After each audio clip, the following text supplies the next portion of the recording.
2026년 7월 14일 화요일 말씀 묵상 함께 시작합니다. 오늘 말씀은 시편 14편 1절에서 7절까지 있는 말씀입니다. 함께 말씀을 묵상합니다. 어리석은 사람은 마음속으로 하나님이 없다 하는구나. 그들은 한결같이 썩어서 더러우니 바른 일을 하는 사람이 아무도 없구나.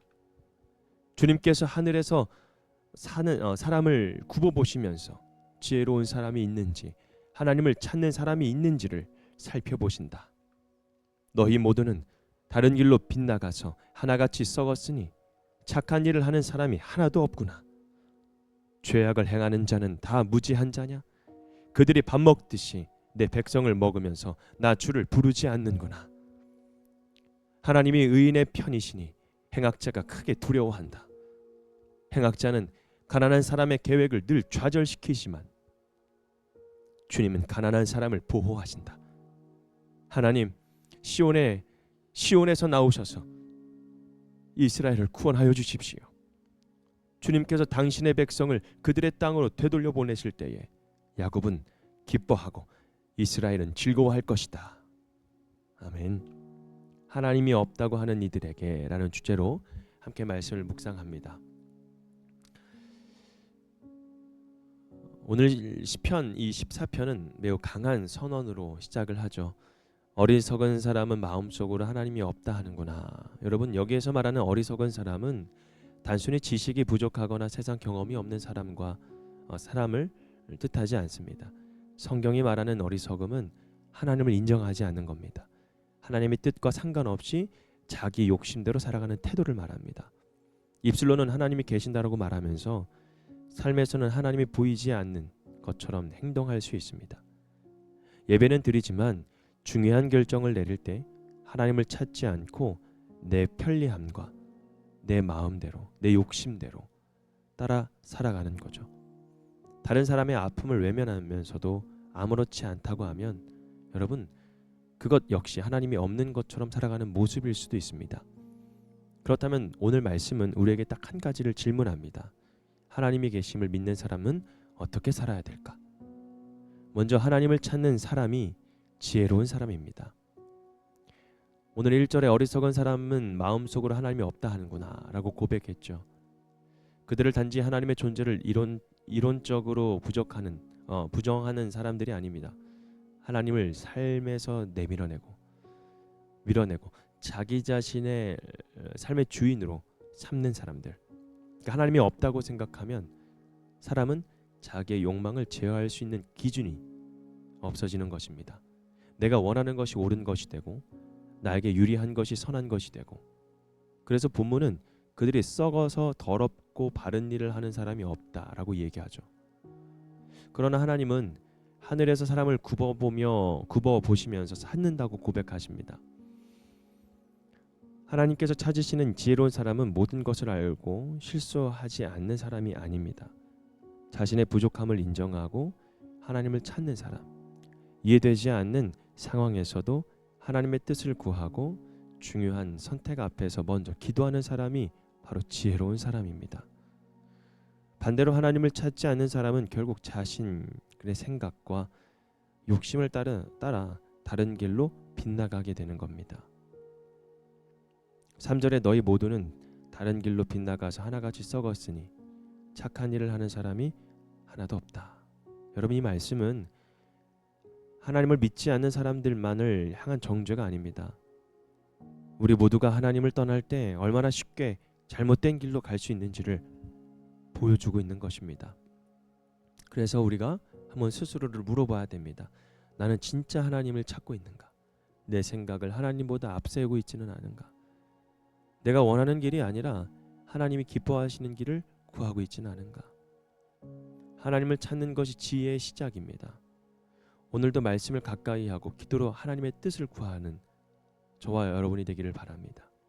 그리고 두 번째로, 하나님을 경외하는 사람은 약한 이들을 함부로 대하지 않습니다. 4절의 말씀 보면 그들이 밥 먹듯이 내 백성을 먹으면서 나 주를 부르지 않는구나. 여러분, 밥 먹듯이 내 백성을 먹는다. 이것은 약한 사람을 짓밟고 착취하는 일을 너무나 당연하게 행동하고 있다는 것입니다. 다른 사람의 고통을 자신의 이익을 위한 도구로 삼죠. 왜 이렇게 살아가야 됩니까? 하나님을 두려워하지 않기 때문입니다. 하나님께서 보고 계시며 모든 삶을 판단하신다는 사실을 인정하지 않기 때문에 그렇습니다. 하나님을 향한 믿음은 단순히 개인적인 마음의 위로나 종교적인 고백에 머물지 않습니다. 하나님을 믿는다면 사람을 대하는 태도가 달라져야 합니다. 특별히 하나님은 가난하고 억눌리고 힘없는 사람들의 편에 서십니다. 행악자는 가난한 사람의 계획을 늘 좌절시키지만 주님은 가난한 사람을 보호하신다. 세상은 힘이 있는 사람에게 가까이 가고 가진 것이 없는 사람을 쉽게 외면합니다. 정직하게 살아가는 사람을 어리석다라고 말합니다. 편법을 사용하는 사람의 능력이 있다고 평가하기도 합니다. 하지만 하나님의 판단은 다르죠. 사람들이 가난한 자의 계획을 무시하고 좌절시키려고 해도 하나님께서는 그들의 피난처가 되어 주십니다. 그러므로 하나님을 믿는 우리는 세상의 기준을 그대로 따라가서는 안 됩니다. 나에게 유익이 되는 사람만 가까이에서도 또 아니죠. 힘없는 사람의 말을 가볍게 여기거나 나보다 약한 사람에게 함부로 대해서도 안 됩니다. 하나님을 경외하는 사람은 자신보다 약한 사람을 대하는 태도에서 믿음이 드러납니다. 가정에서 가족을 대하는 말투, 교회에서 새로 온 사람을 대하는 태도, 일터에서 나보다 낮은 위치에 있는 사람을 대하는 그 모습 속에서 우리들의 신앙이 나타나는 겁니다. 하나님이 계심을 믿는다면 사람을 함부로 대할 수는 없습니다. 하나님께서 그 사람의 삶도 바라보고 계시기 때문입니다. 그리고 하나님이 계시기에 우리는 절대로 절망하지 않습니다. 5절에 하나님이 의인의 편이시니 행악자가 크게 두려워한다. 여러분, 시편기 기자는 또 마지막에 구원을 간절히 구합니다. 하나님 시온에서 나오셔서 이스라엘을 구원해 주십시오. 그리고 하나님께서 백성을 회복시키실 날을 바라보면서 기도하죠. 야곱은 기뻐하고 이스라엘은 즐거워할 것이다. 여러분, 지금 울고 있지만 하나님께서 구원하실 때 다시 기뻐하게 될 것입니다. 지금은 불의가 승리하는 것처럼 느껴지지만 마지막에는 하나님의 공의가 드러날 것입니다. 그러므로 믿음의 사람은 현실이 어렵다고 해서 악한 방법을 선택하지 않습니다. 정직하게 살아가는 것이 손해처럼 보여도 믿음을 버리지 않습니다. 하나님께서 살아계시고 마침내 바르게 판단하실 것이기 때문에 그렇습니다. 여러분, 우리의 소망은 세상이 갑자기 좋아지는 데가 있지 않아요. 우리의 소망은 하나님께서 여전히 나를 다스리고 계시고 나의 상황과 환경을 모든 것들을 다스리고 계신다는 사실에 우리가 신뢰하며 살아가는 겁니다. 그래서 하나님이 계심을 우리가 삶으로 보여주는 겁니다. 여러분, 이 시편 14편은 하나님을 믿지 않는 사람들을 향한 말씀이 아닙니다. 하나님을 믿는다고 고백하는 우리에게도 주시는 경고입니다. 하나님이 계심을 믿는 사람답게 우리가 살아가고 있는가? 하나님이 계심을 믿는 사람은 하나님을 찾습니다. 하나님을 계심을 믿는 사람은 약한 이들을 함부로 대하지 않습니다. 그리고 불의한 현실 속에서도 절대로 절망하지 않습니다. 여러분, 그렇기 때문에 뒤처질까 두려워하지 마십시오. 편법을 사용하지 않아 손해볼까 염려하지 마십시오. 악한 사람이 잘 되는 모습을 보며 믿음을 포기하지 마십시오. 또 하나님께서 악한 자들을 치신다고 해도 우리가 그들을 욕하고 그들의 악행을 정죄하는 것이 아니라 또한 그들을 불쌍히 여길 수 있는 마음 필요합니다. 여러분, 나는 정말 입술로만 하나님을 고백하고 있지는 않은지 생각해 보십시오.